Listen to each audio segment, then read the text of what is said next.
ایک دن رسول پاک نے اصحاب سے کہا دے مال راہ حق میں جو ہو تم میں مالدار۔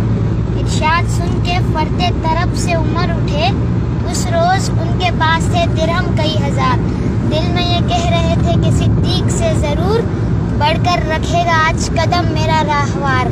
لائے غرض کے مال رسول امی کے پاس، ایثار کی ہے 10 نگر ابتدائے کار۔ پوچھا حضور سرور عالم نے اے عمر، اے وہ کہ جوش حق سے تیرے دل کو ہے قرار۔ رکھا ہے کچھ عیال کی خاطر بھی تو نے کیا، مسلم ہے اپنے خیش و اقارب کا حق گزار۔ کی عرض نصف مال ہے فرزند و زن کا حق، باقی جو ہے وہ ملت بیضا پہ ہے نثار۔ اتنے میں وہ رفیق نبوت بھی آ گیا، جس سے بنا عشق و محبت ہے استوار۔ لے آیا اپنے ساتھ وہ مرد وفا سرشت، ہر چیز جس سے چشم جہاں میں ہو اعتبار۔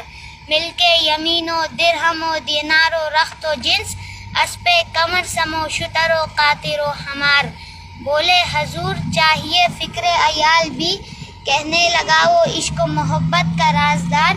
اے تجھ سے دیدہ مو انجم فروغ گیر، اے تیری ذات باعث تکوین روزگار۔